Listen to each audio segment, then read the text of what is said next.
Hi, hi. Welcome to the sixth problem-solving session of Understanding Ethnography by Professor Neena Sabnani from IDC School of Design, IIT Bombay.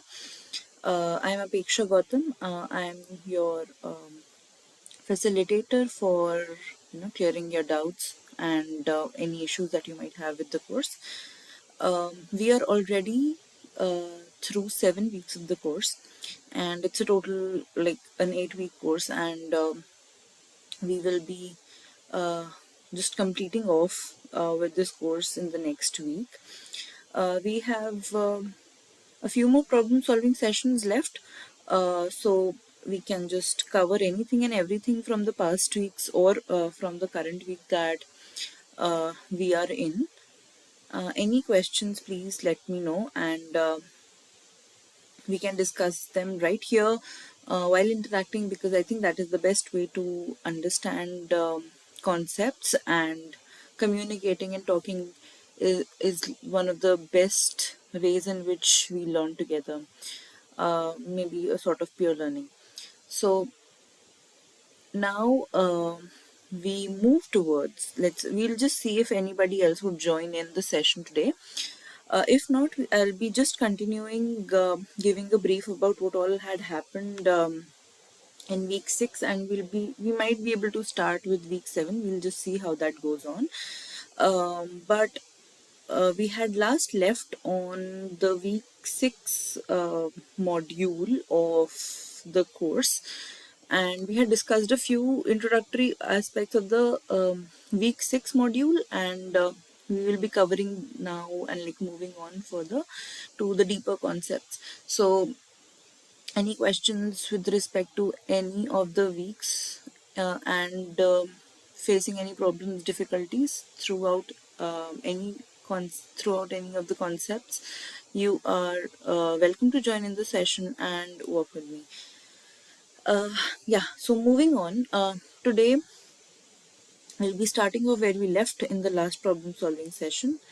A majority of things that we have discussed in the last session were associated with coming to the beginning of conducting interviews in an ethnographic research. Now, as I've already said in a few problem solving sessions before that, we will be majorly covering the two ways in which we collect data in an ethnographic research. First it was observation, the next was interviewing, and then we'll move on to visual ethnography. As we started in week 7, if you guys have went through the videos of the course, of the week 7 course, so you might have come across that, but if not, we'll move slowly towards it.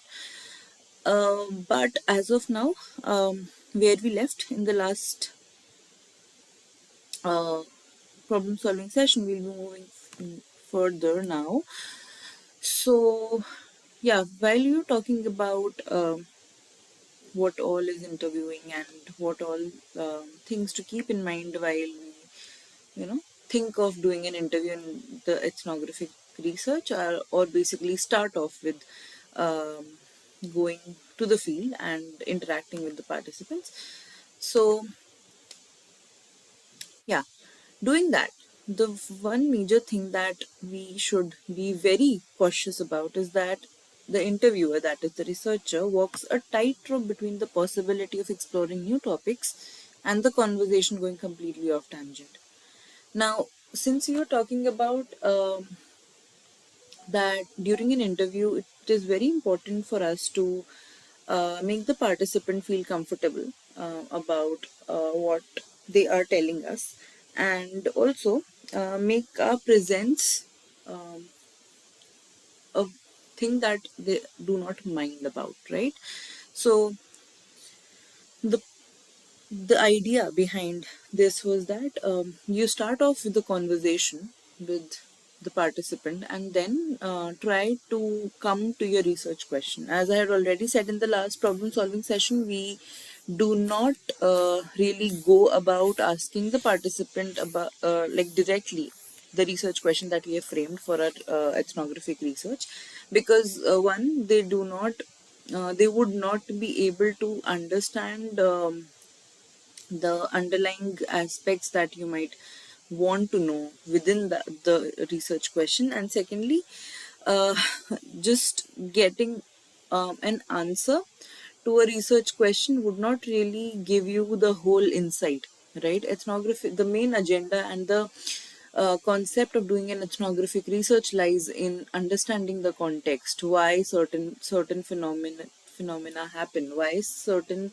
people behave in certain manners, why there are certain cultures, and how do they perform, what are their characteristics. So all these things are quite deep to understand, and giving subjective or even long answers to questions which are your research questions uh, will definitely not help you. It will not capture the essence that you'd want to um, induce in your research. But yeah, so while doing that, we say that we have to start off with a sort of a conversation with the participants so that they're comfortable. But while doing that, it is very important that we do not deviate much from our research question or the underlying concept that will eventually answer the research questions. Because what happens is the participants are not very, you know, conscious about what you might just want to ask them. They are not very, they might not be very, you know, knowledgeable about the concept or the area of research that you're um, into, and then they might not be able to just stay on one topic while they're talking. So whenever, like, it's quite natural when we talk to people and we enjoy talking to them. It is very natural that we go from one topic to the next and to the next and to the next, and we just don't remember where we started.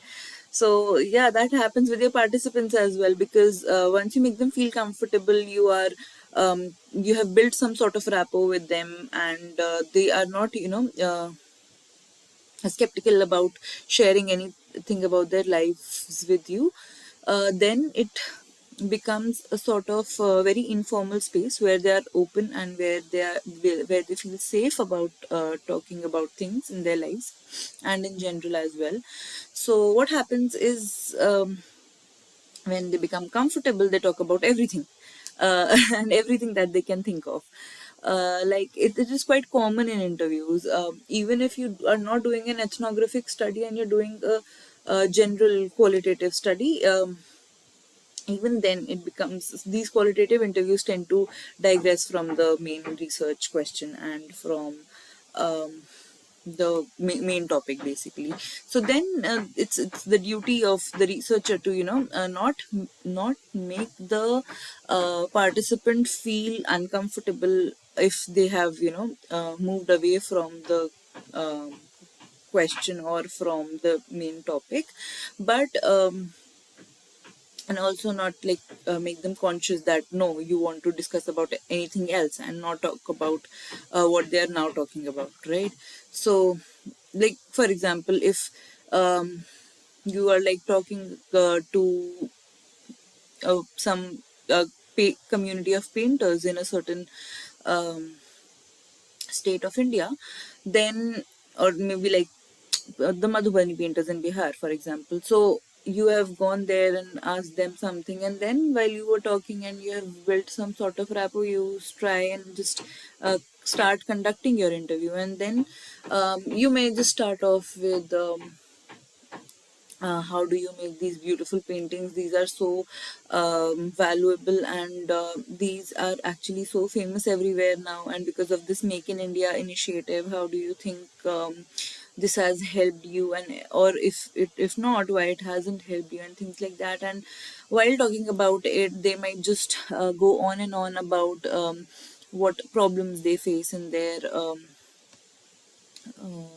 profession, what political interventions, or I would say interferences they face, and all of that, but those things might not be of relevance to your study. So what do? You just say that, oh, I remember that you were talking about how the Make in India initiative has helped you. So I was just thinking that if you could tell me more about it or something like that. So while doing this, you are actually not making them conscious that the Make in India concept is interesting to you, but you are sort of slightly and softly turning your interview to your comfortable and your relevant areas, right? So that is what we do in interviews. So there's a very thin line when it comes to making a conversation informal and then digressing to uh, other unimportant areas.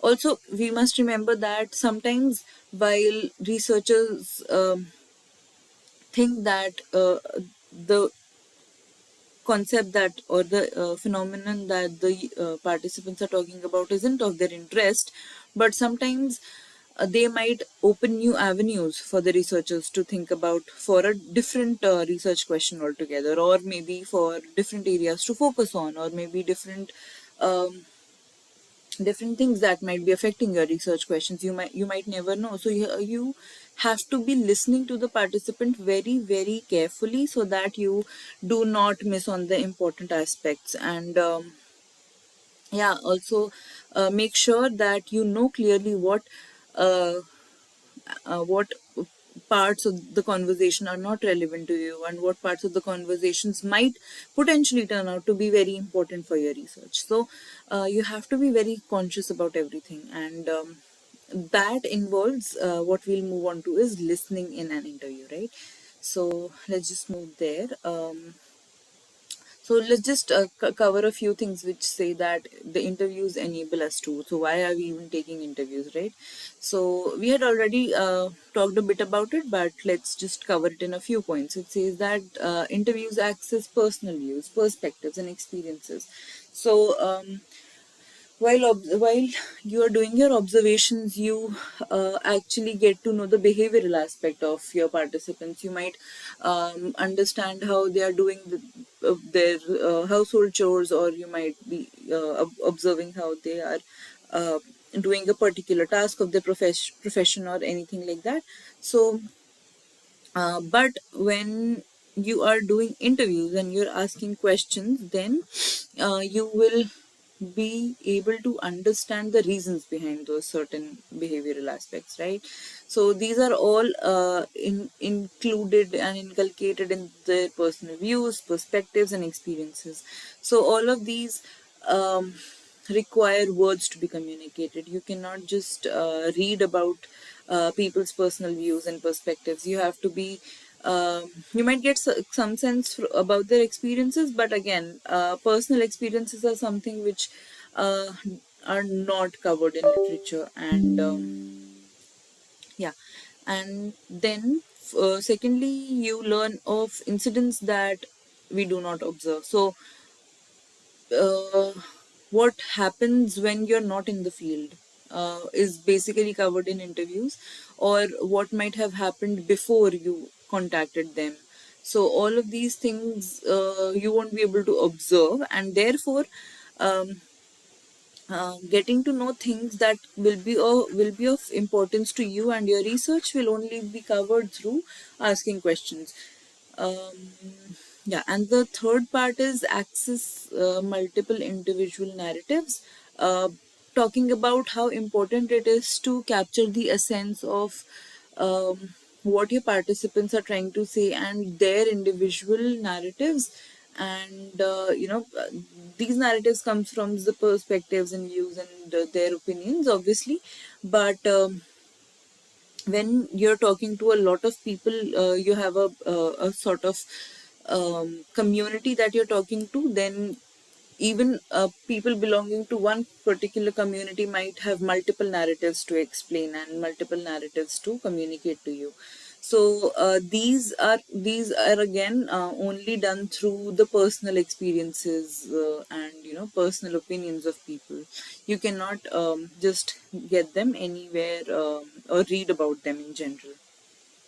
Next, it is important to interview so that we discuss our observations with the participants. So what happens sometimes is while the participants are trying to make some statements or are trying to explain about their lives to us, we might just not be able to capture the essence because we do not belong to their space, right? We do not belong to the context, and we might not be able to know the cultural aspect of it, or the religious aspect, or whatever that might be underlying.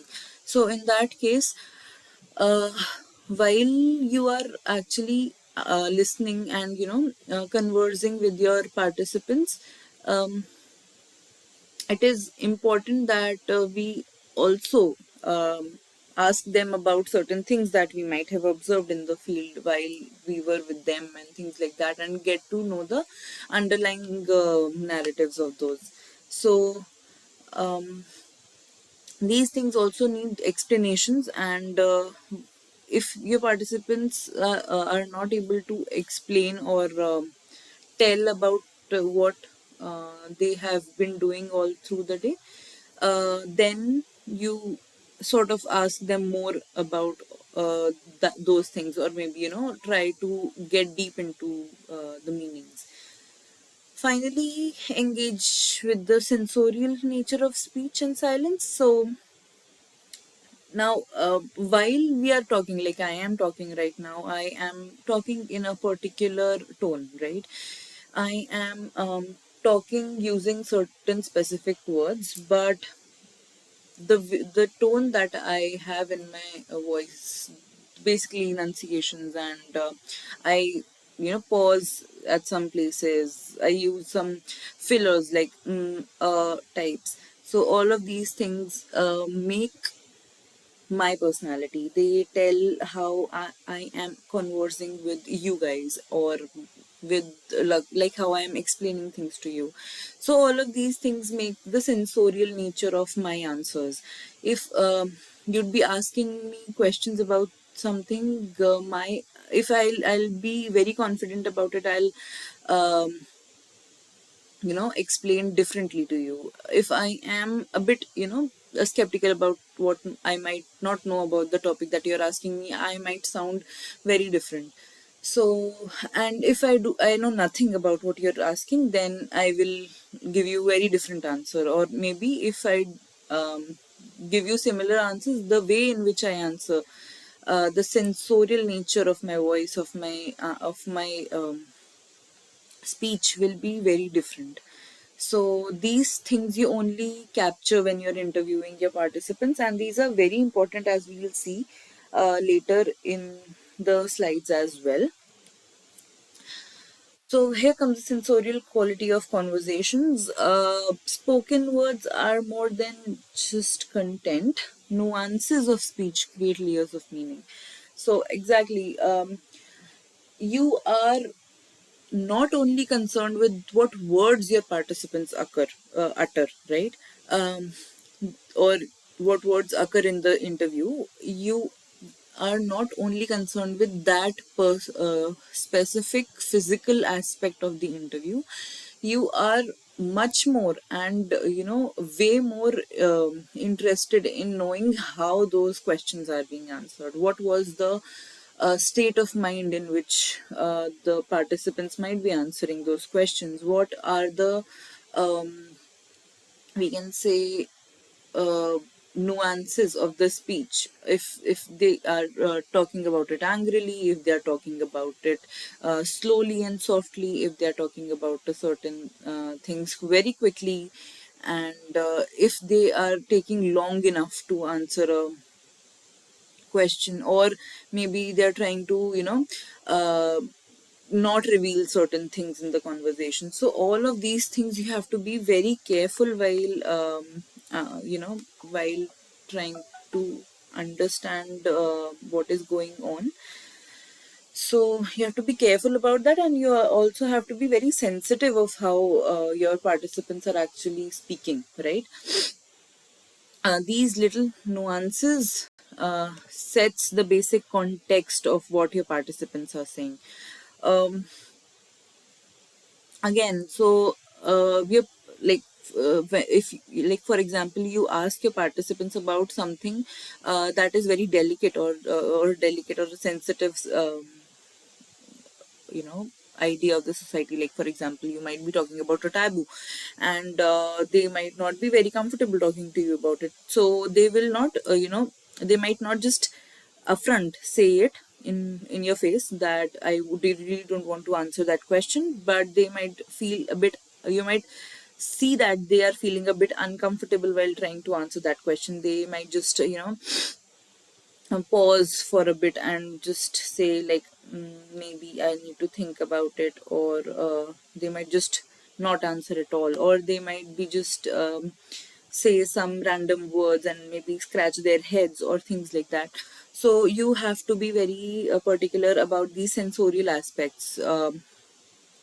What are they touching, where are they looking, how are they talking about that thing. All of these things are the main, or I would say, the 95% aspect of your interviews. You have to be documenting it, and understanding it very properly, um, and associate meanings with those things, that why your participants are performing performing and answering questions in a certain manner, right? um, these sensorial qualities involve sound and tone. So sound, again, because how they are talking, if they have got a high pitched, um, so like, the participants might be excited about talking about some things, and then they'll be like, yeah, I'll want to talk about it, and that will be a high pitched sound. But then again, talking about something that they feel sad about, then they might just go deep, and they might just talk very softly about it. So all of these things really matter to how how your conversations go with the participants, how the answering of questions, basically, that we are there for, is happening. So next, yeah, obviously, it's and the tone uh, is very important. If they are angry, if they are happy, if they are chirpy, if they are confused, if they are doubtful, if they are skeptical, if they are sad, so all of these things you'll get to know through their tone as well. Another thing is the dialect and the accent. So a lot of things of a particular person, you only get to understand when they speak to you, right? You cannot just understand everything about a person, or maybe uh, look look into a person through observations. You have to talk to them to understand where they are from, what background they might have, and all of that. So these things can only be understood through the dialect, basically, of the community. Like, if you are actually talking to the Madhubani painters, then that particular dialect that they own may be different for different regions and different people. So there is different dialect. There is a Maithili, there is Bhojpuri, and there are different dialects all through Bihar. And then you have to see that, like, if the community belongs to which particular region, which particular area they come from. So then these things become very contextual, because I would really want to know about that. And obviously, a lot of people have a lot of accent. So uh, people belonging to certain regions might have very different accents than the others. So these will also, try to tell you the background of your participants. And finally is emotion. This emotion basically encompasses all of it. Your emotion may determine the sound and the tone in which you talk, and also the dialect and accent in which you talk. So we generally say that when we are at the peak of our emotion, we do not mask our um, uh, individuality. We just say whatever comes to our mind, and that is the individuality that we hold. So the emotion is also is a very important nuance that you have to understand. The participant might sometimes be not trying to show you their emotion, and they might be trying to hide it. Then you have to again be very cautious about it. You have to be very sensitive about it, and see if your questions are doing any discomfort to the participant. If that is the case, you might just have to refrain from from asking certain type of questions, right? So these things are the sensorial aspects. Now, when we talk about doing an interview, as we have already seen, it includes the researchers and the participants, both of them, talking and talking and listening together, right? So it's not that it's just the participants talking and the researchers listening. It's not that. It's a two-way conversation, it's a dialogue.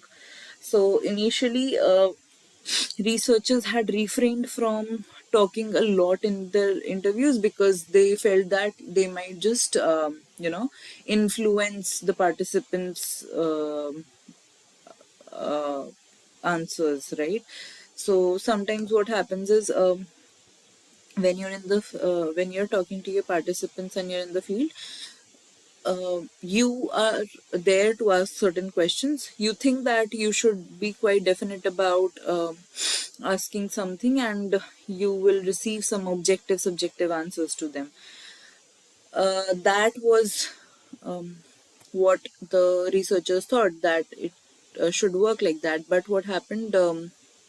We eventually observed that once you start conversing with your participants and have that particular sort of a dialogue in which they feel comfortable talking to you, then the internal aspects and the underlying meanings that we say, the contextual meanings of things come out.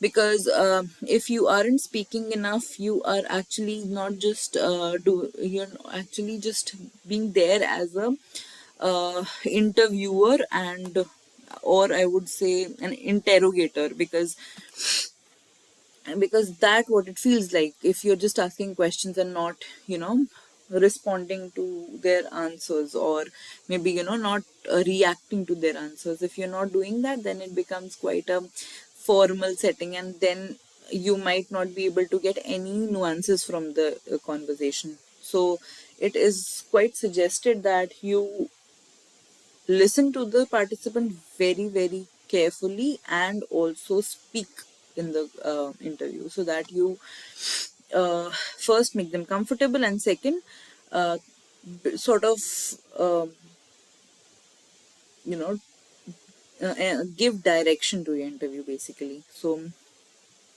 these two things are majorly important for you to speak. uh,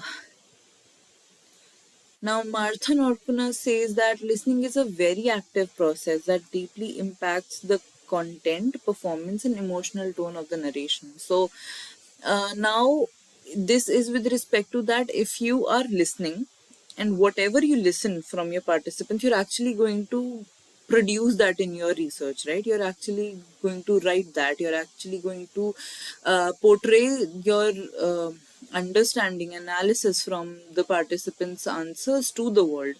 So you're actually acting as a medium between the participant and the world, and therefore, whatever you listen creates a very deep impact of what is going to be there in the world now. So therefore, listening becomes a very, very important aspect. Careful listening becomes a very important aspect for you as a researcher in an interview. Yeah, but listening the unspoken again, there no, while listening, you not only have to focus on what words your participants are using, what certain phrases they are referring to, but also silences and non-verbal expressions, because where I stop talking or where do I take pauses in my conversation are also equally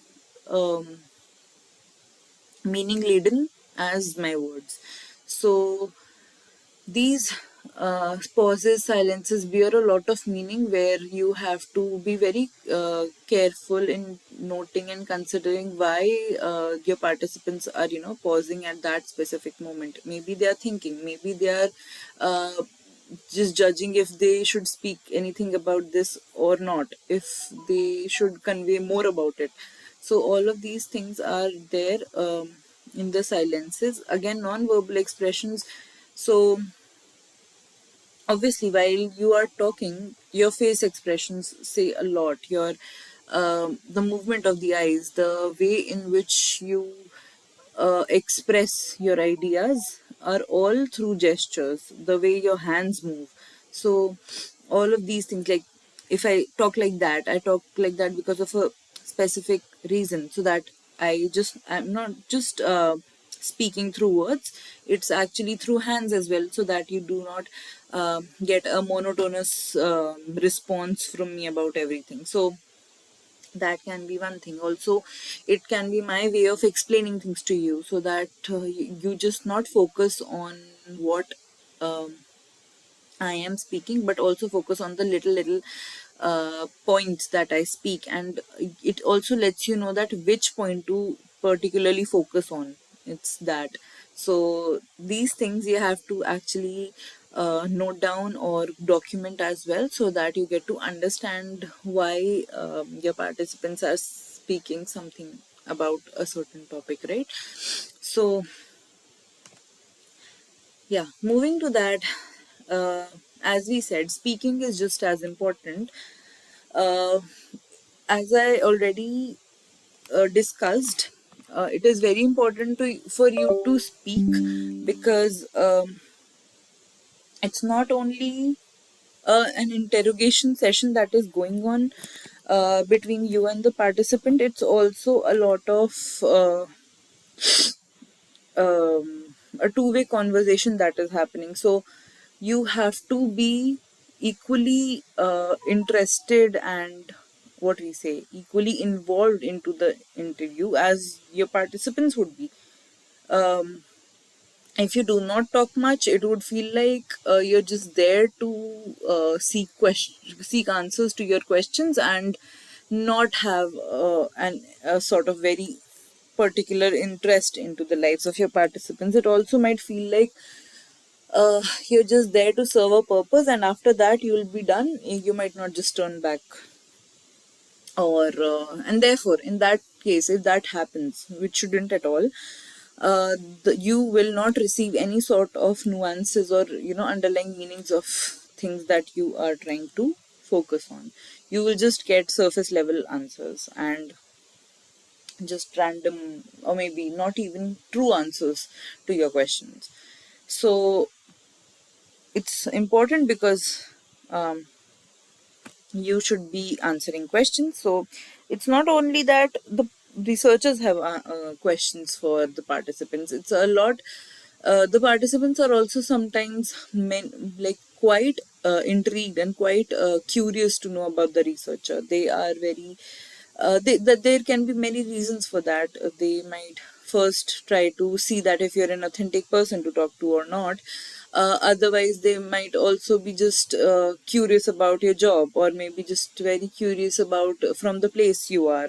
So in that sense, you have to be sharing your things as well. It's not that it's only the participants who will be sharing everything about their lives.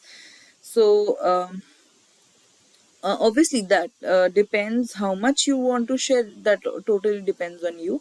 But it's a really good practice if you want to build that comfortable situation between you and your participants to share some little tidbits of your life as well with them, so that it first builds trust between the two, and also makes the conversation comfortable, and gives context to the conversation as well. So yeah, then responding to answers. Um, Sometimes while the researchers are asking something to the participants, it can be a lot possible that they might not just comprehend the answer very clearly. They might not understand the meaning of the answer very clearly. And if that is the case, then you should be asking that, is that you should be like asking your understanding to the participant, that what your understanding is correct or not from the answers. So these sort of what do we call it, checking mechanisms in which you just uh, check that whatever you've understood from the answers is correct, and the participants actually wanted to convey the exact same thing, then you would really want to respond to those certain answers. Finally, the silences and gestures, as you already know, are very important. So is speaking. Now, listening and speaking, like all engagements, are affected by the power dynamics between our participants and us. So now there is, we can say, if you are from if you have ever done research, or you have just heard about a few concepts in research, you will be quite um, you know quite conscious, or quite known to the idea of variables. So here we can say that the power dynamics between the researchers and the participants sort of acts as a variable of how the interview will go, right? So if the researcher hasn't tried much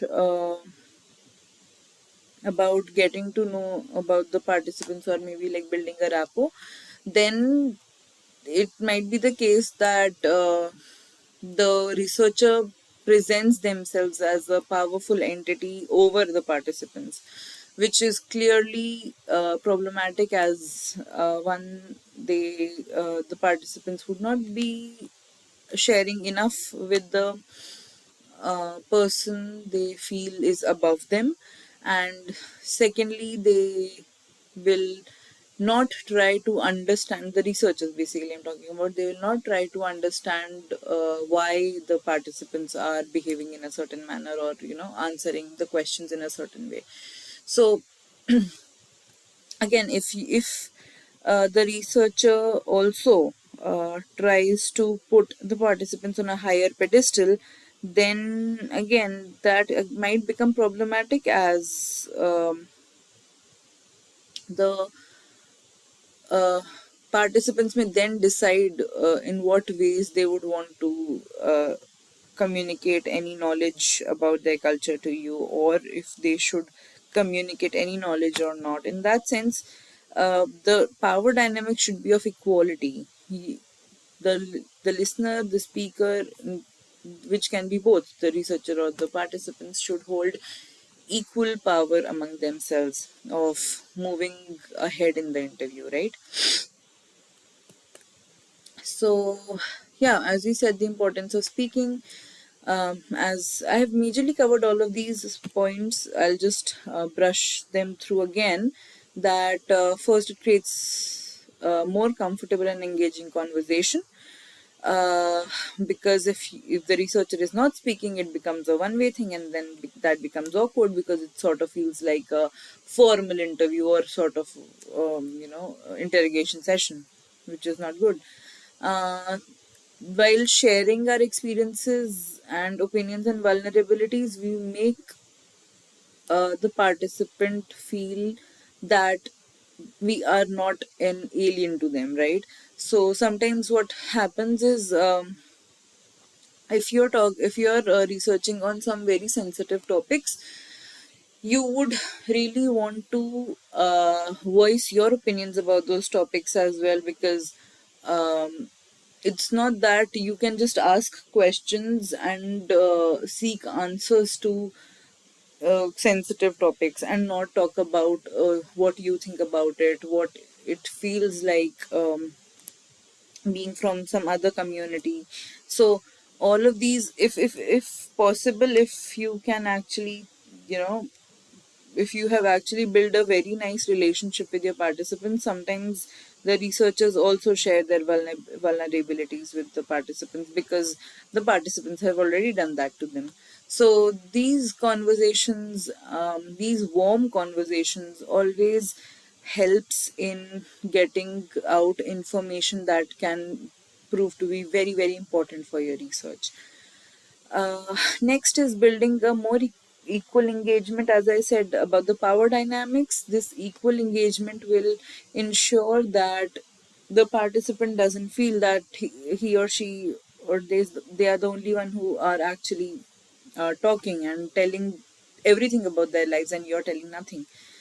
Uh, so all of this will uh, or just the researcher speaking will help in making the power dynamics between the two equal, and finally validating and reflecting the understanding of the researcher. So as I just said in the last slide, that if the researcher isn't able to get the meaning of a certain answer, or they even if they get the meaning of a certain answer, it is a very good practice that you try affirming that, or confirming, I would say, that what you've understood from the participants answer is this, and they will eventually correct you if you're wrong at some point, or they might just uh, confirm that whatever you have understood is exactly what I've meant to say.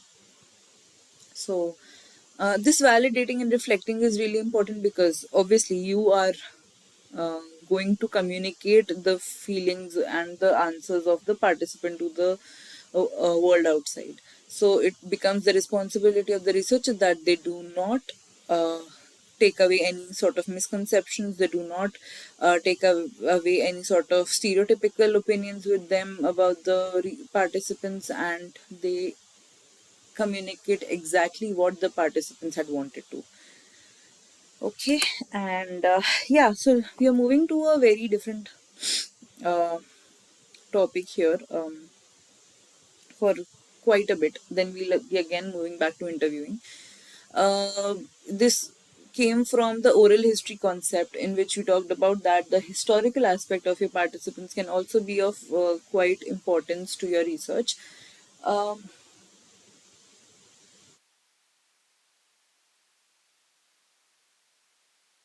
that can be mainly because of few reasons. One is that every present situation of a particular person is more or less related to what has happened in the history. And when you're talking about cultures, and when you're talking about communities, it is generally the case that they talk about their ancestors, the way the certain professions have evolved, and what all important nuances the present of the community has adapted from the history. Or it might also happen that certain historical events have influenced why the way people function in this world now. So all of these things have meanings, and like there will be an example in week 7 where Professor Nina will be talking about her experience with the Bhil artists. She actually, I would say, evaluate. I wouldn't say evaluate, but understood everything with respect to what all factors led to the Bhil paintings being the way they are today. So they talked about how Bhils were forced to move from the wall paintings to the paper paintings, putting the paintings on paper basically. So those aspects, and why they are making their art in that form today is basically because they had to move from walls to paper.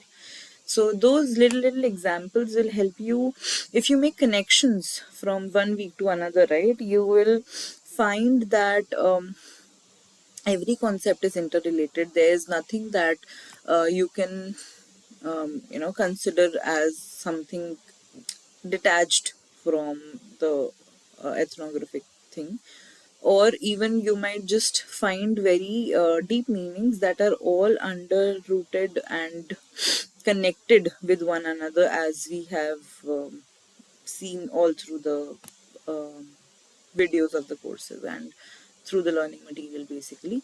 So these things you should eventually make connections, patterns, and therefore you'll understand things better. It'll make you um, absorb what the course is trying to give to you, right? So yeah, in that sense the oral history aspect is very important sometimes. And the idea of oral history that is that uh, the various perspectives and um, certain ideas of history can only be conveyed and communicated by people who have experienced it. So, and the nuances that haven't been covered from that period of time are very important to cover to understand why certain phenomena or certain things occur today in the way they do. So, all of this comes from oral history. So Anchal Malhotra is a researcher who is actually talking about objects of research, or basically understanding and also analyzing objects in the field. So ethnography is not just talking, it's not just observing, it's a lot about what all is present in the field. It's also about objects, which we call social ethnography. So we'll come to that, and we'll come to visual ethnography as well, that everything that you see around in the field holds meaning, and like nothing being in the field is just there without holding any meaning. So that is what we'll come to. But yeah, objects in the field is one thing that we are talking, and it says that objects can guide, and she says that objects can guide us, can act as guides for recollection and aids to memory. So what she believes is that sometimes talking to people, while she's an oral historian, so she generally talks about history, and she was focused on the partition of India phase. She had talked to people about what all meant to them when they were, thrown away from their houses in Pakistan to come to India. So all of those things she's trying to understand, but there are a lot of you know sensitive aspects involved. You cannot just start off talking about partition and their experiences, like the experiences that are painful to people, just like that. You cannot just start off with them. So she tries to observe objects that are there in their houses and that they have, collected as memoirs, as souvenirs, or maybe as um, some tokens of memory, so that they do not forget been uh, what they have been through while they were experiencing that phase of partition. So she says that they can guide recollection and they can guide as aids. And obviously, since these objects hold meaning, they hold the time in which they came from, it is very, very important to study them as well. So she also says that an object becomes physical evidence of belonging to a certain place and at a certain time.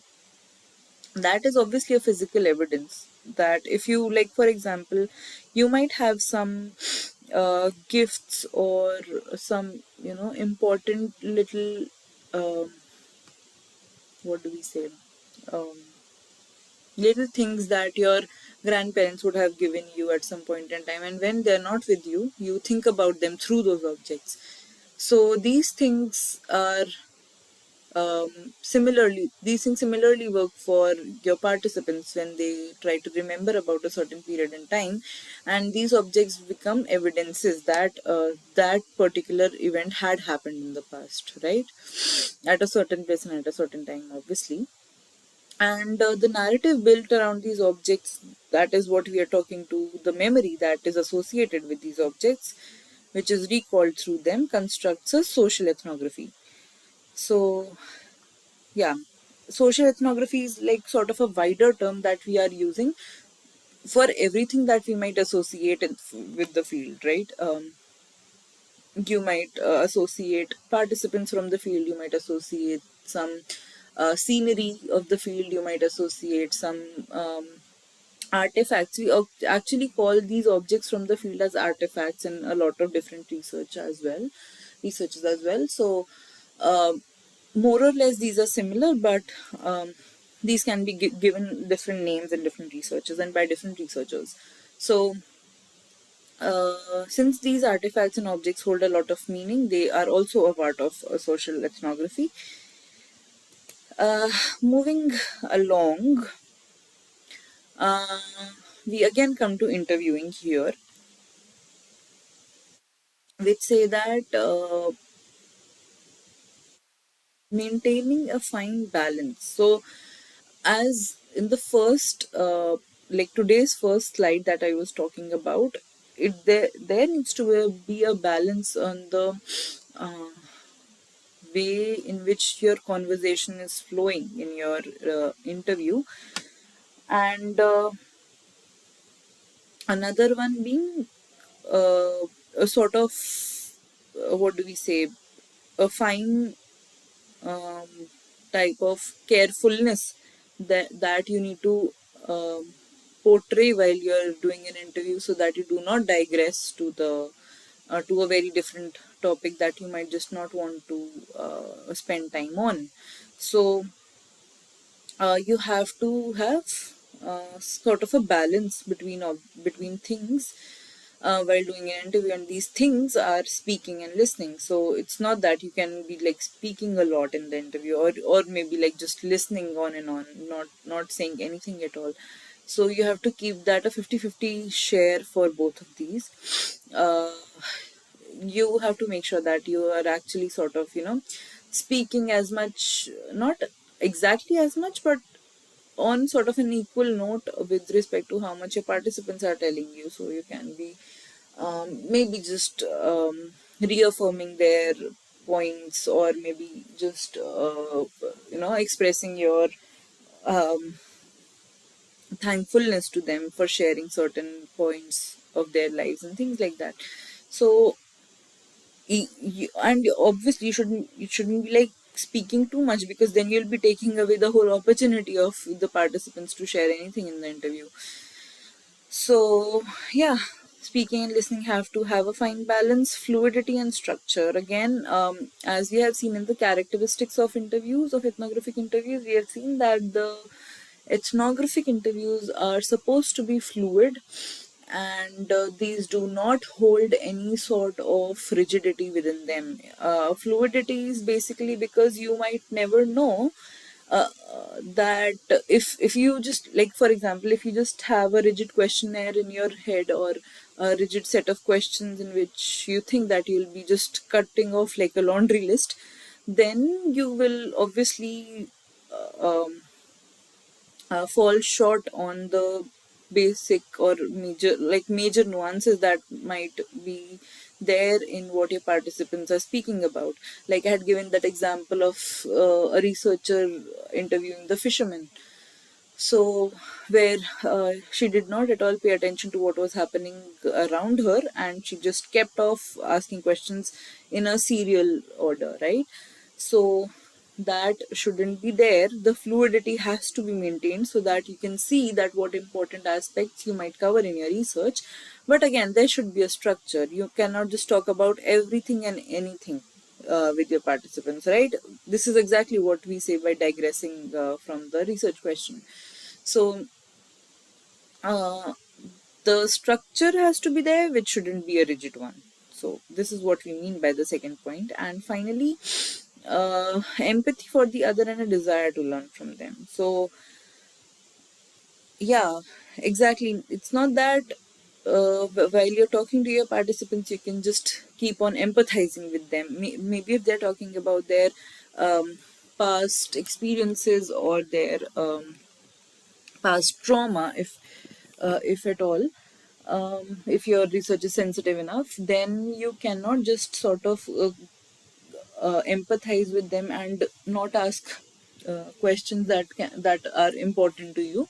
So in that sense, you have to, sort of understand that you have to take something from them, take that knowledge basically. And because that is the goal of the study, and because only of that you'll be able to communicate what the participants think, believe, perceive to the world ahead. So you have to make a fine uh, sort of equal weights on both the sides of and like empathizing with them and learning from them, right? So yeah, and while we say that, it's very important to remember that in the process of listening to the to your participants in the interview, uh, it is an it is a way, it is a process, I would say, to that would really help you to untangle is like reducing the complexity, and basically then understand every thread of those complex experiences that your participants might have.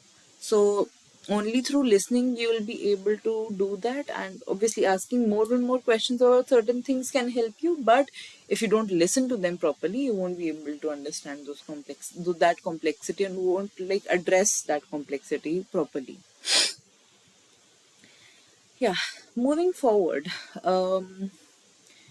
we have been talking about the reflexivity aspect of the interviews, the characteristics that we were talking about. So, what does being reflexive mean? It is so being reflexive means to be aware of of our presence as researchers. So, as I have talked a lot about this in the previous problem solving sessions as well, where I say that your mere presence um, in the I would say just in the space of your participants influences their responses, their behaviors. How do they, um, like, how do they interact with their environment? All of these things get affected because of you.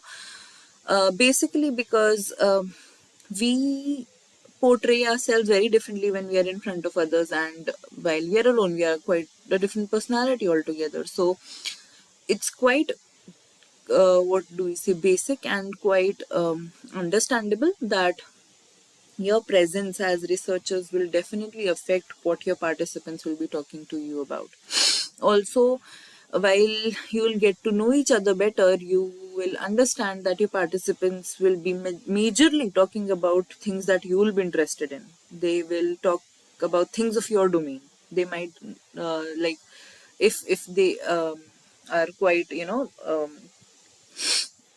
uh, mindful, or maybe mindful or conscious, like with like talking to you, then they will be talking about things that you might be interested in, and not about things that might be just going on in their heads. But in that sense, you have to be like quite comfortable with them, so that you can like just converse on other topics as well, because those might give you newer insights and newer areas of focus.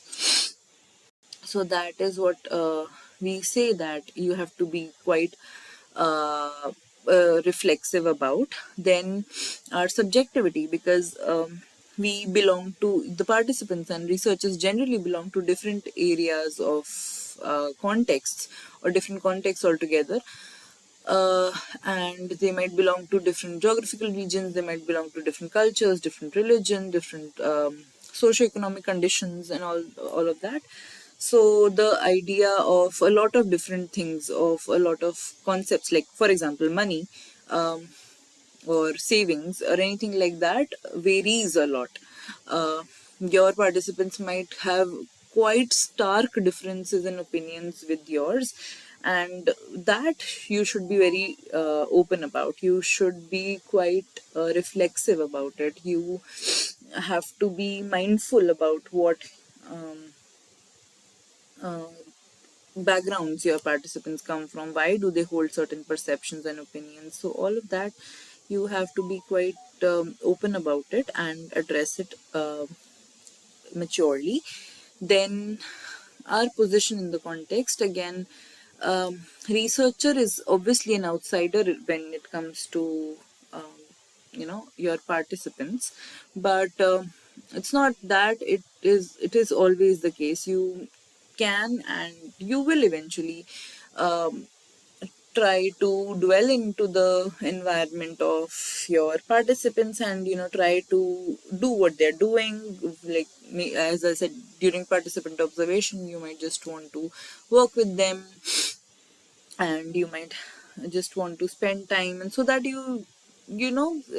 get into their um, clothes, sort of. So it is that, and but again, you have to be, while you're being so uh, absorbent of their culture, of their tradition, of their viewpoints, you have to hold your individuality as well, because you cannot be biased about about everything, anything and everything that you report. What happens is sometimes the researchers become too attached to the topic, to the participants, that they do not think rationally. They just try to sort of you know build a narrative as per the participants. They wouldn't talk about their research rationally, but majorly how the participants would want them to. So sometimes this attachment creates a bias in the research, and that is again a very problematic thing. So you have to be very sure that even you have to again maintain that balance. You have to be there with the participant, empathize with them, and learn from them, make them comfortable and everything, but you have to have your own individuality as well. And finally, the impact of research on participants. So obviously, like, before you are actually going into the field, you have to be very sure that none of the aspects of your research or any questions are actually very disturbing, uh, too much interfering, or sort of in any form harmful to your participants. This is utterly um, unacceptable, and also very, what do we say, unethical, if we call that. So if you think that your participants will benefit from your research, only then you should conduct that sort of research on them. So you have to, and you have to be like thinking of far-reaching consequences that your research might have on participants. It's sometimes that you might think that okay, right now it's I'm just trying to understand about them, and I'll be talking about their culture and some internal aspects of their community. But you might not know that getting some things, some very personal, sensitive things out of the community might bring them some problems. So then you have to be very sure that your researcher in no way is harmful to your participants or brings any sort of um, discomfort to them. Uh, and also, we need to think that our engagement with the other is an interaction of our similarities and differences. How we talk to people, what we seek answers, like what questions we ask them, for what do we seek answers, are all dependent on the differences of knowledge bases. If, as Martha Norkunas again puts it, it's the difference between the knowing and the not knowing. You do not know about the participant, and hence you're in the field to understand about them, right? While you both belong to very different communities, very different worlds, this interaction between you two will type of bridge uh, the difference of uh, of anything that you might have among yourselves. It will bridge the gap of you not knowing about them to you knowing something about them, right? So this is the philosophical aspect basically of talking, why you need to be engaging with your participants, why you need to be interviewing them. And also, in doing ethnographic interviews, we sometimes play the role of mediators and translators, carrying our participants' narratives to the world at large. I have already said this a lot of many times, but this is something that is very, very important for you to understand, and this tells you how to be professional. And if you remember, we talked about the professionalism in ethnographic research. You have to be professional researchers so that you do not you know bring out some things just like that, uh, create any sort of speculations, create any sort of stereotypes about them, or convey something in a wrong manner. uh, so all of these things will make you responsible and mature and I would say professional enough to be conducting ethnographic researches and to be actually communicating what your participants think to the outer world. So you have to be very sure about that, uh, and very sensitive to that basically. So since you are mediators, what goes about that community to the world is entirely dependent on you. So you have to be very responsible about it. Okay, now we move on to the logistics part. Some logistics and some conceptual. So basically, how do we go about it? We have talked about what interviews should look like, what we have to do, but how do we start off? So preparing for the interview is basically designing the interview guide. As I already said in the last problem solving session, I guess, that there is something that researchers always maintain before going to the interview, before conducting the interviews, is an interview guide. This is basically what provides the structure to your interview. The structure that you plan for your interview basically goes here. So it'll involve like who all are your participants, what are their characteristics, how are they different, what particular questions to ask them, what questions to ask them will obviously come here, but you have to not like stick, as I already said, not stick to those particular questions, but revolve around those questions so that you get to understand much more different aspects as well uh, about your participants. And yeah, so to start off, you have to just start working on structuring the conversation. Now, it's very obvious and very uh, what do we say, prevalent that you will have a very limited amount of time for talking to your participants. You cannot just endlessly talk to them from morning to evening, right? It's generally like a particular session will typically run for like an hour or half an hour, or maybe 1.5 hours at max.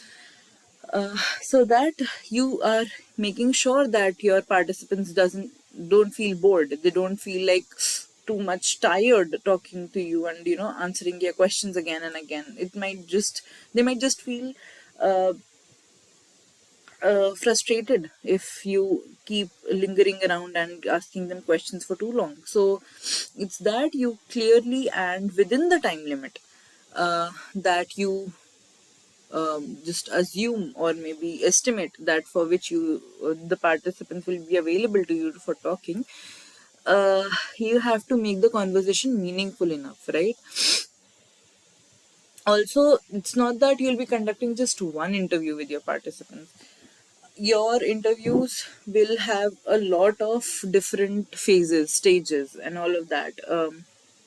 You will be conducting like some interviews in a particular week, then you might just go next week and then conduct interviews, and the observation will obviously be static. You will be observing every day, but you might just not conduct interviews every day, because that will, sometimes not help you bring about newer perceptions, new aspects into your research.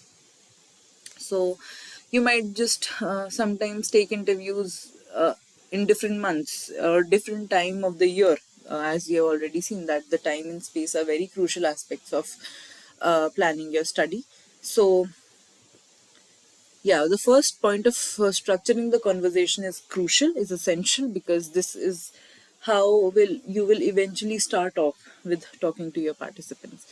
Then you will be thinking about how many questions are there, because as I said, you do not generally have a whole day or like a very long time to converse with your participants, because obviously they'll be frustrated at some point, they'll be tired, they might just want to stop.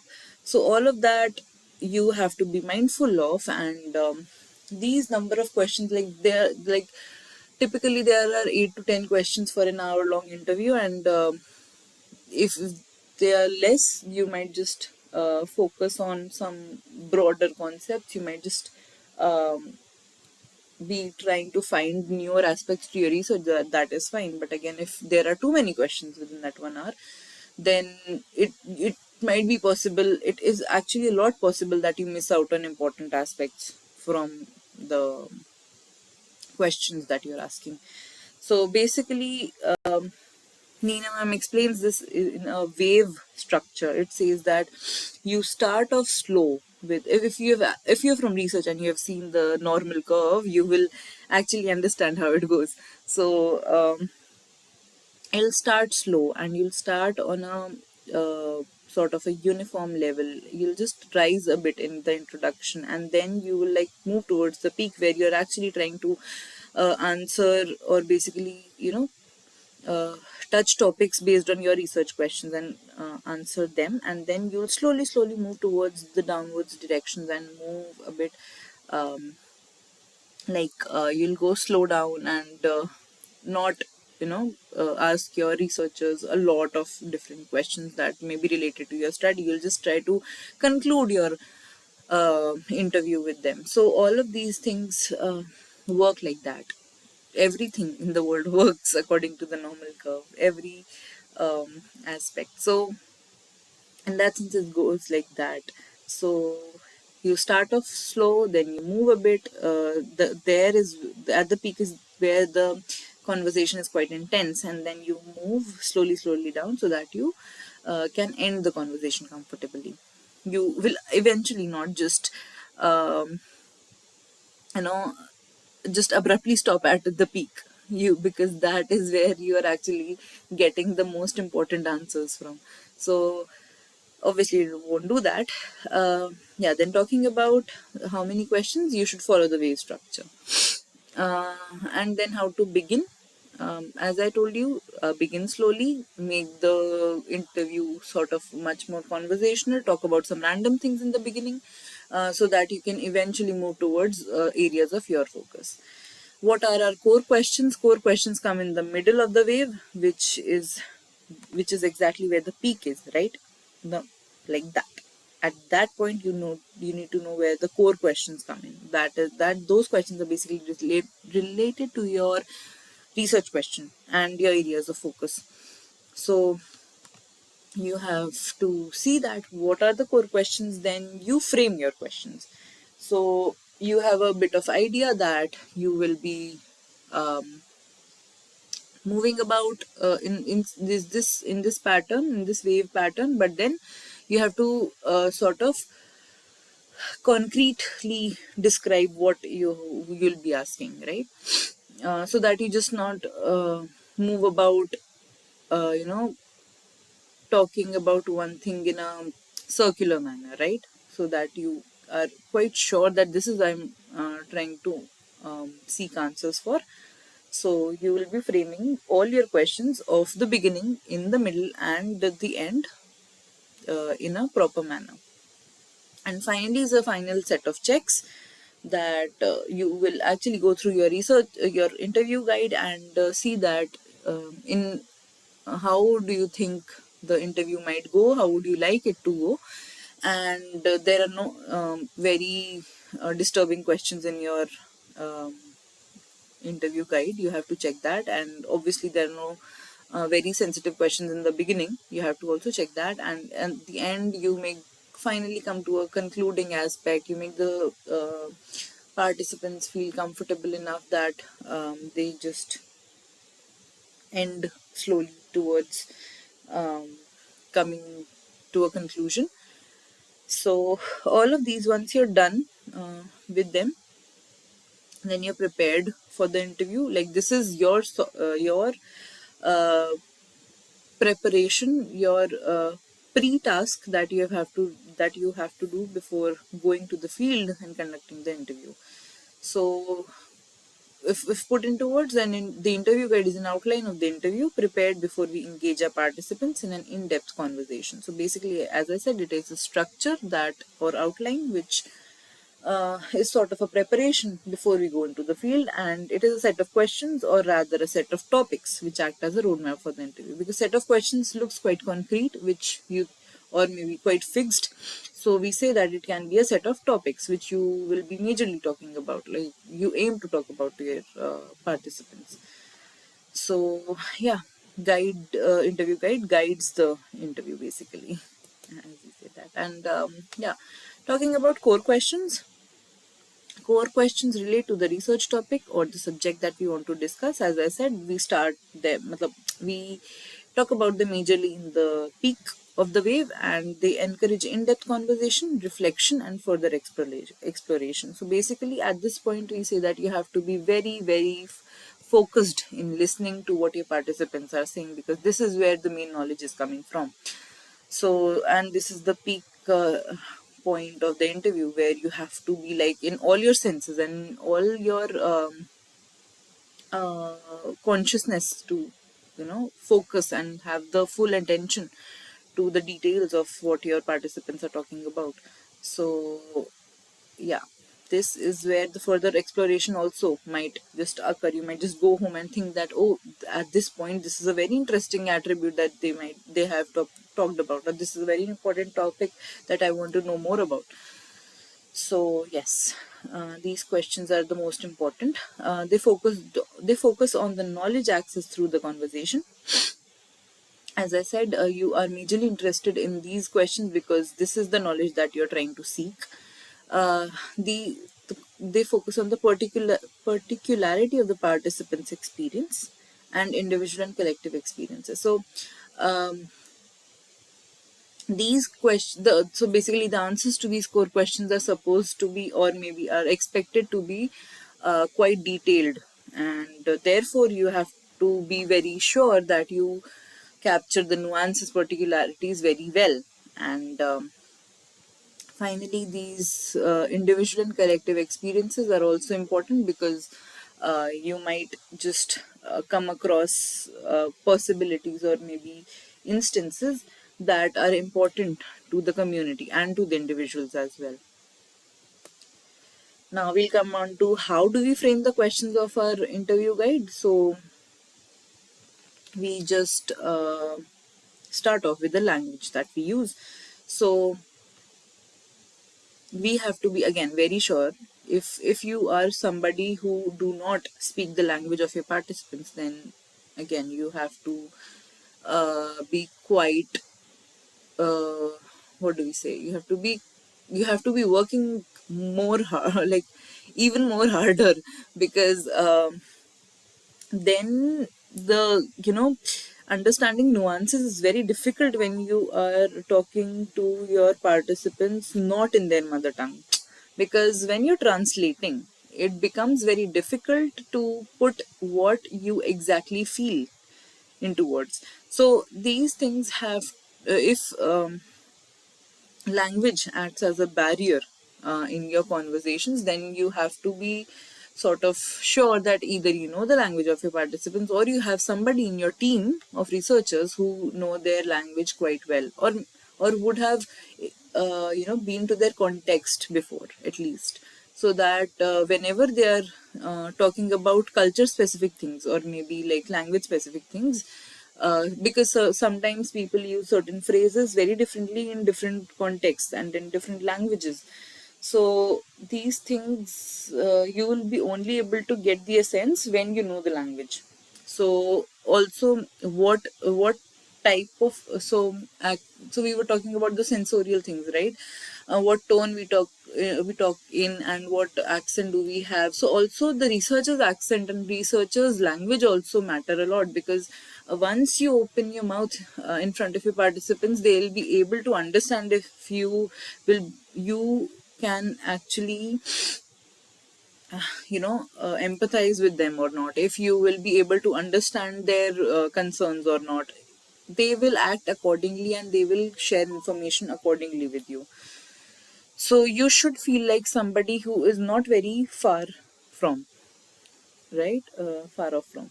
So you have to be very sure that the language that you use is polite, and obviously in relation to what your participants generally use. Then you asking about specifics. So because when we say that we are conducting interviews, we are generally interested to know about specific knowledge areas, and you should be addressing this point very subtly in your interviews, that you want to talk about certain aspects, and then you should decide how you move to specifics. So when you start the conversation, you'll generally talk about broad things, but you'll eventually slowly and subtly you'll move towards topics that you're interested in, right? So yeah, while framing your questions, it's done that way. Finally, closing in the closed and open-ended questions that we talk about, basically. uh, if you've taken interviews before, you might or in a qualitative aspect, or like research study as well, you'll be quite uh, aware of the concept of closed and open-ended questions. So closed-ended questions, as every one of us might be aware about, is that you ask a certain question and then you seek answers that are not very descriptive. You just might stop with like in a one or two sentences, and that will be enough. Or maybe that can be objective in nature. So that is not a sort of thing that we generally do in an ethnographic interview, but we might have some sort of questions like that too. Like, for example, when we start off with asking about some topics, like uh, we may like start um, asking someone that, do you like to dance in general or not, and they'll be like, no, I don't generally. And then you like to probe further. So when we come to probing is sort of trying to getting deep into some aspects of knowledge, so or trying to extract knowledge by moving deep into it. These questions, sort of probing questions, are what we call as open-ended questions, because these can have a lot of descriptive answers, um, and you cannot just also estimate that what estimate or even predict what your participants may answer to these questions. So these can be diverse and these can be long. So these open-ended questions will be, why do you think that you wouldn't want to dance in a social setting? So the question like this is an open-ended question, because because your participants will hear sort of list down the various reasons they would not like to dance in an open setting or like in a social setting, and then you might just move on to further ask further open-ended questions, or some questions which we call probing questions here.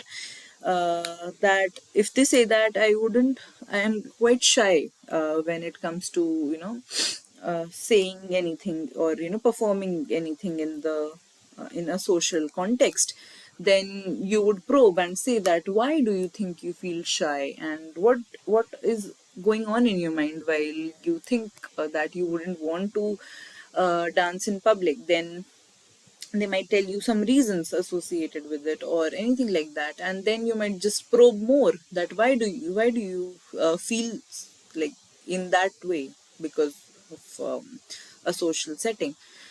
So all of these things and questions are actually something that you should at least structure well, not if frame very particularly, but you should be sure about how you will go from one and to the next. Then we come on to a very important aspect of leading and staged questions. So what happens a lot of times is that you are actually there and you know asking questions to your participants. That's and that the interview is going like quite well. But for example, you're like, let's just take an example here so that we get to understand this well. Uh, let's like we were talking about a researcher interviewing the fishermen, right? So let's just assume that they are having a proper interview, which is going quite well, and the researcher is quite able to understand things that they are saying. The fishermen are also very open to them, to the researcher basically, about answering questions and things like that. But so there's this next question, which interviewer asks that, what do you think uh, the government can do to help increase your income of by selling fishes, that you basically have a profession. So how do you think the government can help you? So they might just say that maybe they can help us with a scheme, maybe they can give us a minimum support price or something, or maybe they can just help us set up better marketplaces so that different customers come to buy the fishes, to buy the fishes basically, and things like that. uh, and this is one way, but what if the interviewer asks that, why do you think today's um, initiatives of the government aren't working well? So here, basically, as a researcher, you are actually not asking a question, but putting a concept in the minds of the participants that the today's initiatives that the government has taken are not working well with respect to the fishermen, even though the fishermen might not have had the same opinion. They would try finding out some loopholes and some problems within the current initiatives that the government has taken for them. So in that sense, you are actually leading to your area of focus, but you are actually not mapping their perception, but putting things in their mind. So this is what we call staging as well. So what you do is you prepare a stage in which you base answers of your participants.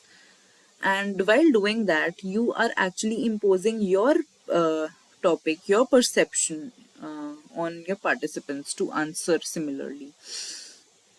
If this question had been in the way that I discussed earlier, that what do you think, in which ways the government can help you, there are various dimensions. They might then also talk about that today, these days, the ways in which the government initiatives are running aren't helping us at all.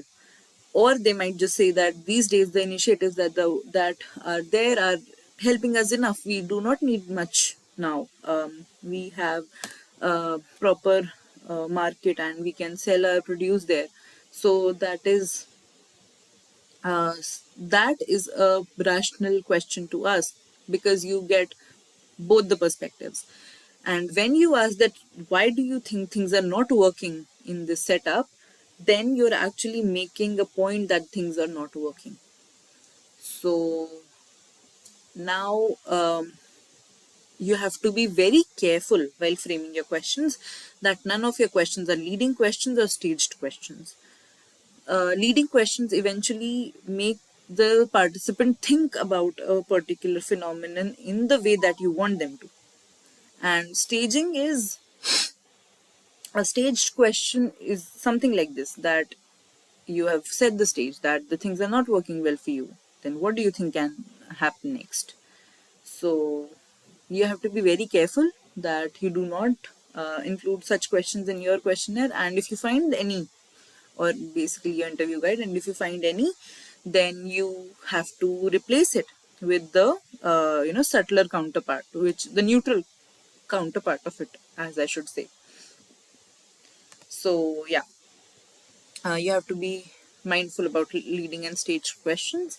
Then framing questions on delicate topics is obviously one of the things that you have to be very, very careful about. Delicate topics are first very difficult to talk to when it comes to your participants, and obviously if you do not frame questions well, or you do not keep that consideration into your mind that you will be talking about some delicate topics, then you might not receive any answers, or answers that would like convey nothing. So yes, you have to be quite um, sure how you address delicate issues of your participants. Like for example, as we have already discussed about an example where the particular community in Rajasthan did not allow the researcher to talk to the women first. The the male participants basically wanted them to do, wanted the researcher to do all the talking to them and not to the women, like right at the beginning.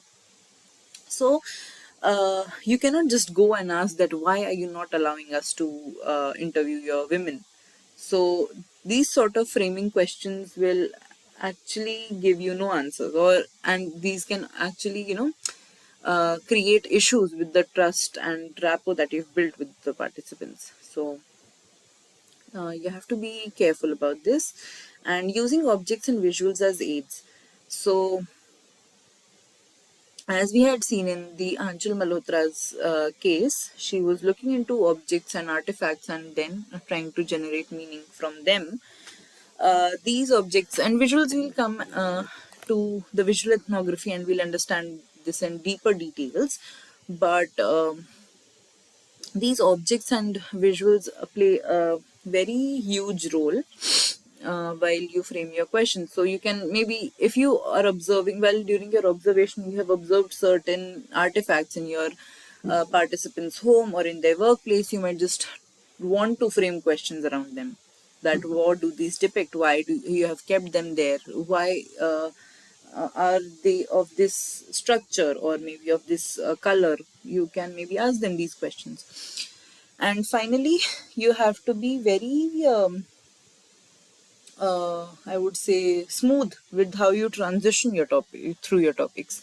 It shouldn't feel that you are abruptly moving to your topic. So it cannot just go like that. Maybe like while you're beginning the interview, say that how do you how are you, like you maybe just start that how are you today, how what have you done till now, like what all activities have you done till now, and how was your day, how is it going, is it different from what it generally is, and how is the weather, what do you feel about the weather, and then like abruptly you move towards what do you feel about your art. You cannot just move from asking about the weather to asking about their art. So you have to be transitioning you have to be framing your questions in a way that they transition and scope um, your area of interest properly, and then you are actually uh, making sort of a flow of out of your interview. Okay, now as you talked about these objects and visual aids, visual. in which they can aid your research, and these can also help you in your interview.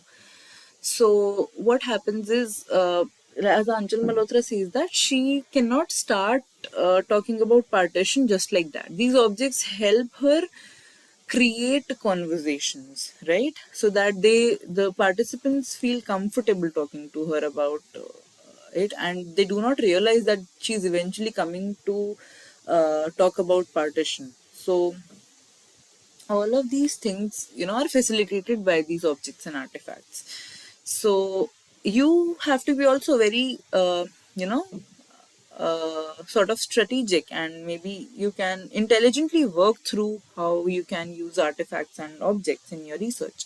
So, but why do we use it? So there are some reasons, and it says that when the participants are not comfortable talking about a specific topic, as I said, just like Anshul Malhotra's case, if she would just go and ask that, can you please elaborate how it all went through your family, and think how did you go through the period of partition, that would feel very abrupt, and that would feel that you are actually coming to a very sensitive topic quite quickly.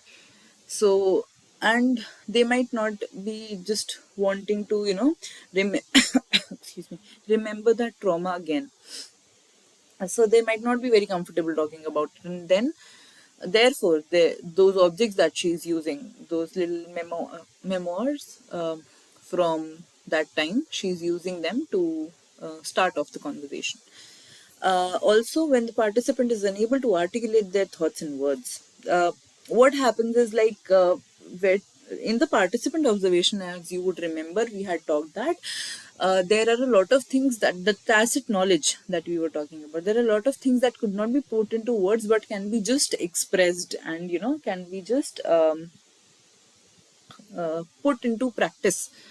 So those things, if like, there was this very basic example that if somebody says that, explain the process of tying shoelaces, that would be a very difficult thing to do. You know how to tie shoelaces, but articulating that into a list of tasks would be a very different and difficult procedure, right? So, like, Professor Nina Sabnani went to the Bhil artists and made paintings on her own, so that she gets to know the nuances of the paintings. So, and also she said that she wouldn't have got those insights if she would have just talked to the participants just like that. So doing things, and like, sometimes what people do is people play with each other. Researchers go and play games with the participants, so that they open up, so that they can build a sort of relationship with them, and an informal relationship, so that they do not feel awkward talking about topics to the researcher. So this is when you do that, and again, when we speak to people whose language we do not know. Also, in the second one, which we say that the participant is unable to articulate their thoughts in words, also works for children. So when you are working, when you're doing an ethnographic study that involves children, children won't be able to properly, address their issues in the right words. What they might feel, they might not be able to communicate it well, because they are in that language acquisition process. So in that case too, researchers go and play with them, so that they can, uh, understand about their situation in the natural setting. And when we do not know the language of the people, so yeah, basically, if you are from a very different culture and from a very different community, and you don't know the language, so uh, you won't be, like, able to interact with them properly. But you can also sort of build a trust and rapport only by talking about certain objects, or maybe like playing games, doing some activities together, you doing the uh, activities of their everyday life and things like that. So yes, these objects and activities are very crucial when we look into it. But let's just see what not to do in interview. Should we have seen quite a lot of time, and we should also think that we shouldn't do. So first, respect the time given is obviously very important, because you cannot stay for the whole day or maybe for a very long time with your participants. You have to respect their time quite well, and also be mindful of that they won't be able to give you very nice answers if you like keep uh, you know pinging them about everything, and take a lot of their time. Then they might not be very comfortable talking to you. Then you should keep the conversation fluid, as we have already seen, that you shouldn't like jump to conclusions, jump to concepts just like that, so that you get answers to your questions. You have to be very um, particular that how you'd want the conversation to flow, and it shouldn't feel weird talking about things. And avoid being abrupt is again there, that you just don't say random things in between, and put up random concepts, topics to talk about. And yes, make notes, because making notes is very important. Firstly, that we had seen in the documentation process, that you it helps you, keep a track of things that you might have missed during the interview. So just so that you do not miss any important aspects, you just make notes. And pay attention to participant is obviously very important, because you're there to learn from them. You have to have your full attention dedicated to them. You should be listening very carefully. Um, you should be thinking about why they are talking about certain topics in a certain way, and all of those things. You have to be you have to be putting attention to detail. So, and finally, you have to ensure their comfort. In no way you can actually um, think of providing any sort of trauma, discomfort, or anything to your participants. You cannot just talk about sensitive topics just like that. So you should see that they're comfortable talking to you. Now we'll just we all of these things were when you are planning for the interview, but doing the actual interview is the key thing. So uh, this is something that we that all the researchers say, that when you're not in the field, uh, it feels that everything will go as per what is planned, but when you are in the field, things are completely different. Your you might not um, manifest anything that might happen on the field, or maybe the circumstances that you'll be facing. So then you have to be very open to this idea that whatever you have planned may not work as it is. It can completely go a 180-degree turn. So yes, you have to be very sure about it, that you are not uncomfortable if things go haywire in the interview. So yeah, when we are beginning the interview, we are setting the pace basically. Beginning is basically making the participants comfortable, and setting the pace is actually how fast you would want the interview to go. So if you, it's basically suggested that you take the interview slow, so that there is nothing that uh, miss from the answers, or from the gestures or anything like that. So the pace can be set by you or by the participant. If you think that the participant's pace is different than yours, then you might try uh, you know changing the pace through uh, certain um, what do we say, tactics.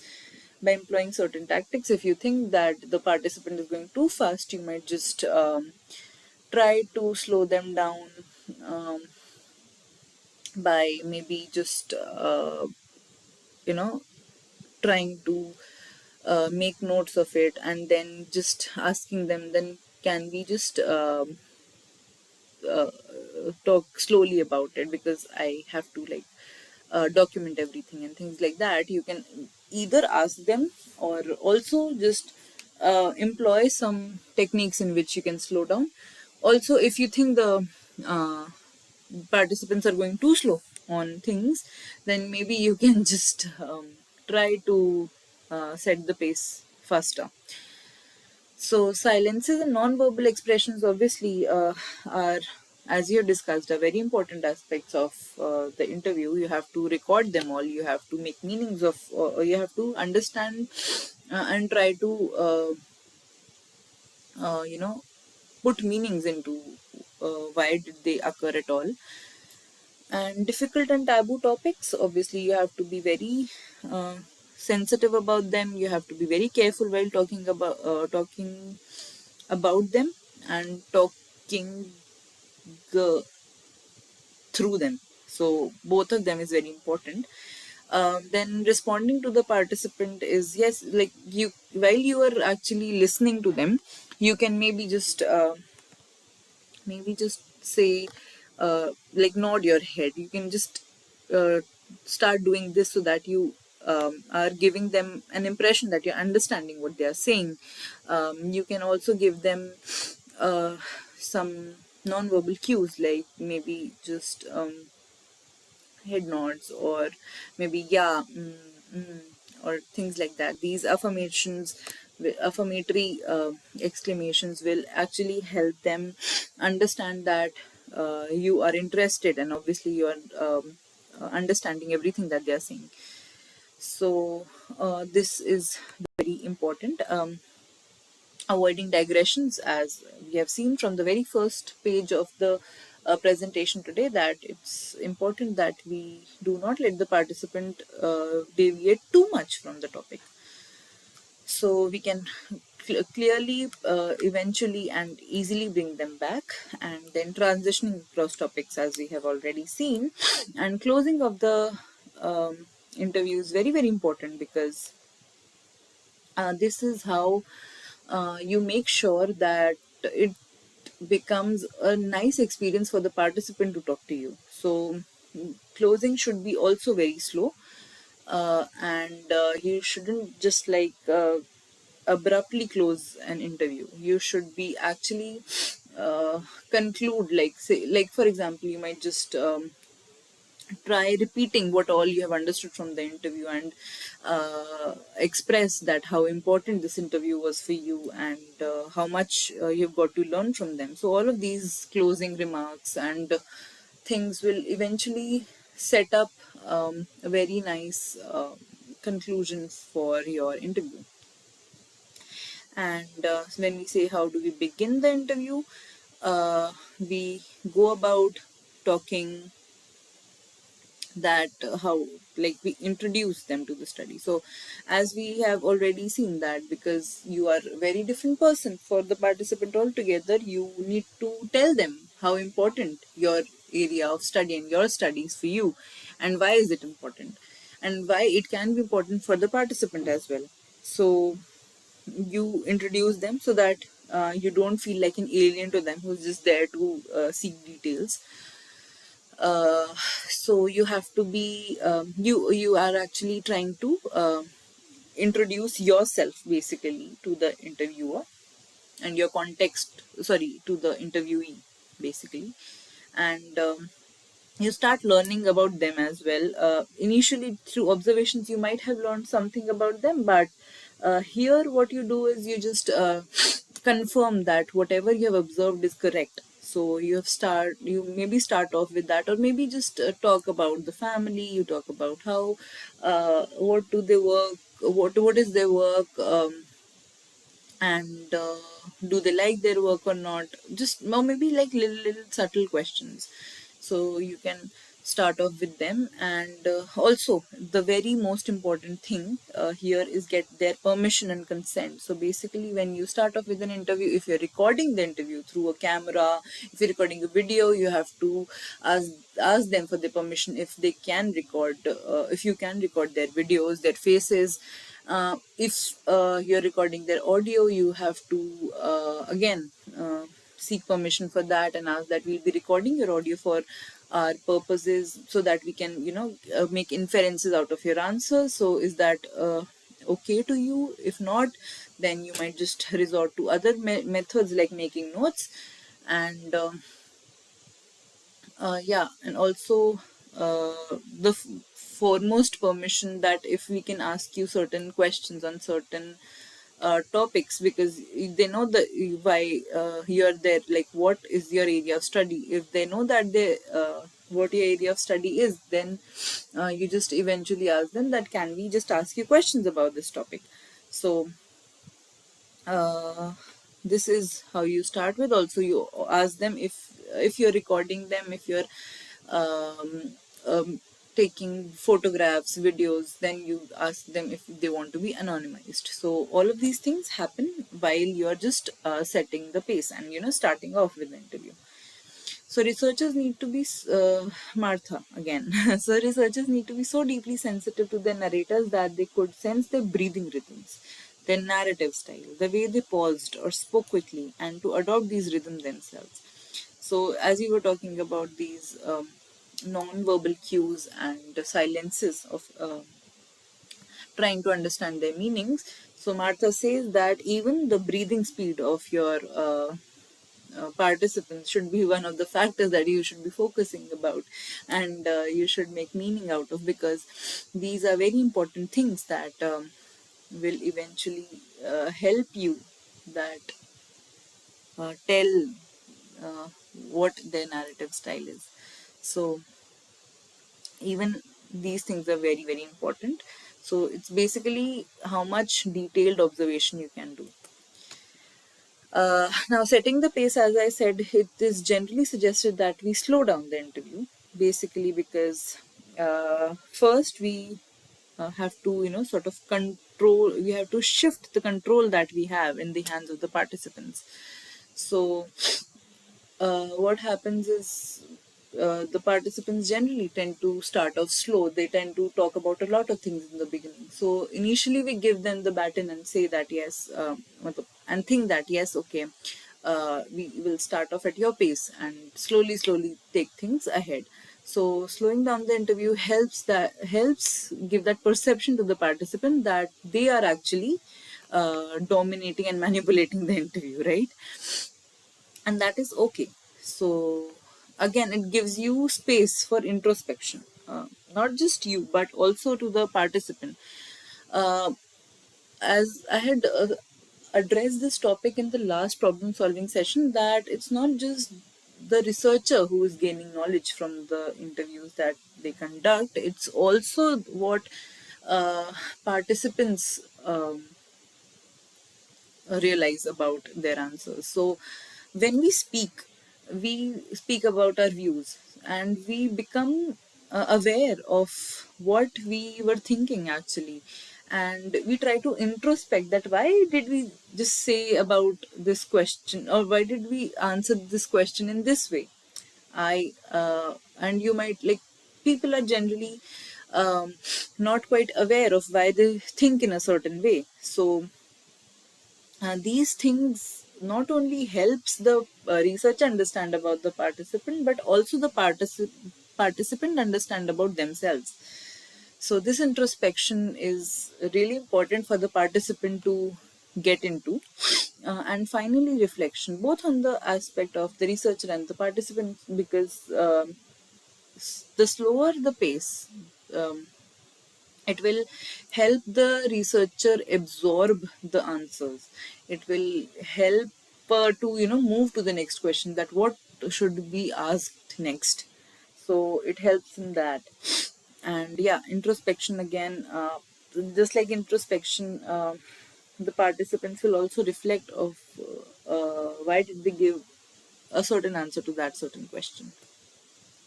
But how to slow down again? As we have seen that we should slow them down, but we cannot just ask them that we should slow down the interview. We cannot ask participants that we will be slowing down the interview. So how to do that? Basically, you can use probes and follow-up questions. So what happens is that once they start talking about a topic, you can try and ask mini questions that further lead to the next topic, or maybe you can just ask about little details of the topics that you are very interested about. So these follow-up questions and probing questions basically will help you stay on that specific topic for a longer time, and then allowing for pauses and silences. So there are times where the researcher is just making notes and the participant is not speaking. So these silences are not awkward, but these are needed because this gives time to the researcher to think about what they'll ask next, or what the participant is trying to say. So all of this needs time. So even if there are pauses and silences, that is fine. Just make sure that uh, these silences are not for long. And finally, using expressions to encourage reflection, which actually that I said that when uh, participants are replying to your questions, you may just say like make affirmatory sounds like okay, acha, and things like that. And this will help them to bring more detail to what they are saying. So these expressions will make sure for the participants to think that you are actually interested in what they are saying, and therefore they'll explain things deeply and in much more detail. uh, Martha says, yeah, this we have discussed the researcher's aspect, so let's just remove it from one of these. Yeah, we don't need it. Okay. Next is yeah, silences and non-verbal expressions. We have talked a lot about them. That even the silences hold a lot of meaning. And these expressions will definitely tell you in what state of mind your participants are. So they suggest something implied. Now, as I've already said, sometimes you might just think that the words that your participants are uttering does not confirm with their nonverbal expressions. They might be not saying something truthful, and that can be understood the way in which they communicate their words, or just say those words. So these things suggest that these silences and non-verbal expressions will suggest you that something is hidden in behind those words, right? So you may just ask about those things, about the silences and non-verbal expressions, to the participants right after that, or maybe sometime later. These also indicate powerful emotions and thoughts. Like sometimes when we say that the participants have become too excited about something, and or they might have sort of felt stronger emotions of sadness, then these non-verbal expressions and silences will help you map those. So you will eventually get to know about their state of mind, their state of being through these. And finally, represent cultural norms. So these silences are non-verbal expressions. So non-verbal expressions basically can be very different in different cultures. Like for example, like there's one example in the course. It says that looking into the eyes of the participants might be considered rude in some cultures, while it might be considered deceptive. Like the idea that you are uh, hiding something from them if you're not looking into the eyes in others. So these differences you will have to understand about them before coming to the field, like through reading and through some past experiences. Now to uh, do these affirmatory things, you have to show interest. You can show interest through gestures, affirmative sounds, and paraphrasing their words. Gestures is obviously like maybe just nodding your head. Affirmative sounds like okay, and paraphrasing obviously is like when like when your participants say that, oh, I don't like people coming to my house every day. So you just say that, oh, you don't like that your neighbors or maybe anybody around should like come to your house very regularly. So this is sort of a paraphrasing where you're actually asking for more clarity and clarification about of what your participants have said. So this also shows that you're actively listening to them. And finally, we come to closing the interview. Uh, while we have done asking a lot of questions, we have,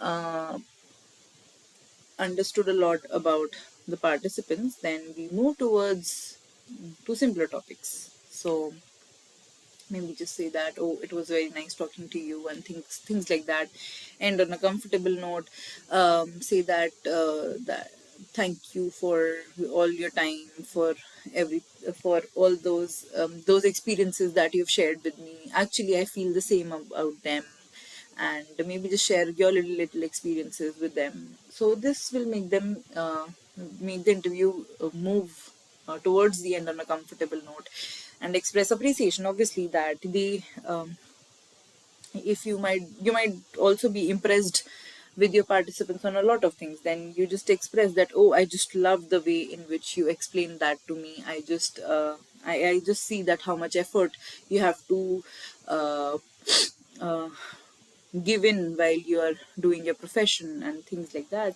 So you can express appreciation and address their queries. Like, for example, at the end, what happens is the participant just tries to ask you questions about yourself sometimes. So whatever they, or maybe about the study. So maybe you can end on that as well. So answer them very comfortably, and then you'll be done. And finally, clarify concerns about privacy. So yeah, at the end also, you just ask them that if you'd want me to make your names anonymous, or your videos, your photos anonymous or not, or is it fine with you if we can use your names or anything like that. So generally we anonymize people, even if they do not say it explicitly, um, because we do not revolve one thing around uh, revolve the whole study around a participant or a set of participants like that. We try to generalize that to the whole community. So in that case, you just ask that if there are any concerns that you should be careful about while working on their lives and things. So quickly, we'll just go on to three questions and see that um, three or four questions maybe. Uh, what do we want to say here? So, in an ethnographic research, observation and interview are interdependent on each other, which is obviously true. Uh, as I said, some answers you get from observation and some you get from interviews. And sometimes you just confirm what your observations are through the interviews. You build knowledge from observation to interviews. Uh, let's see here. What does it say? Opportunistic chats. So we'll just match the following and see. Opportunistic chats can come. So spontaneous conversations that researchers strike up with participants. Basically, it's just that you start off with something. Interviews which illuminate observation. Uh, Conversations to understand the trajectory of participants' lives. They help the researchers situate the events and phenomena that participants may be describing in the context of their personal history. This comes under oral history interviews. So, and this interviews which illuminate conversations that researchers have with participants while observing them. They help clarify questions that arise from observations. So yes, we have clear matching 1 to C, 2 to B, and 3 to A. So Yeah, answer C is the option, is the correct option. Unlike a journalistic interview or survey, an ethnographic interview is not necessarily a search of facts, which is obviously true.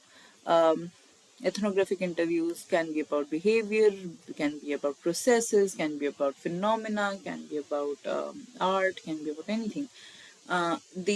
These might involve some facts, but these are generally not searches for particular facts, right? These are much more than that.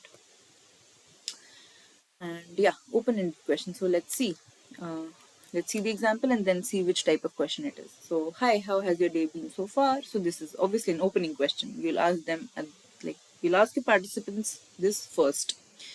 Then we are living in an era of ecological turmoil and people are not doing much for the environment. What do you think? So this is definitely a stage question because it suggests that people are not doing much for the environment, which the participant might not think about it similarly. They might think that people are doing a lot for the environment. So this is obviously a staged question. And were there some people who influenced your decision to learn hip hop?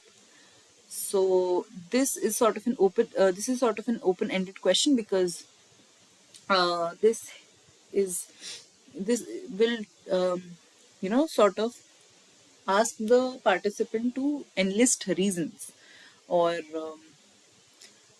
tell about people who might have been motivating them to learn hip hop. So obviously, then we have the matching as 1 to C, 2 to A, and 3 to B, and which is C option again. What are the advantages of adopting a slower pace in an interview? So, a slow paced interview encourages the participant to take greater control of the conversation. Obviously, yes. It tends to, shift from the researcher to the participant. In a slower conversation, participants may get bored and may not speak much. This is generally not true.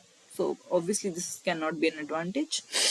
A slow paced interview creates room for greater reflection and introspection on the part of the participant as well as the researcher, which we actually discussed right a few minutes ago. And in a slower conversation, researchers may have to nudge participants to speak, which is, again doesn't sound like an advantage. So both A and C are the correct options. Now we will moving towards visual ethnography. That is basically week 7 of the course. In the next session, um, we had been covering a lot of aspects in the last few sessions, and we will be just moving along in the next few more sessions that we are left with visual ethnography and the week 7 and week 8 basically. If you would want and if you join the session, we can also have some conversational elements. We could have some activities in this problem solving session so we understand concepts well. um, we So that will all depend on if people join in next time. Otherwise I'll be just skimming through um, topics, and we will be just sort of I'll just explaining topics in detail here that are covered in the session and in the course. So hope you enjoyed it, you understood the aspects and understood the major topics here, and I hope to see you in the next problem solving session now, since you're left with very few. Thank you very much. Bye bye.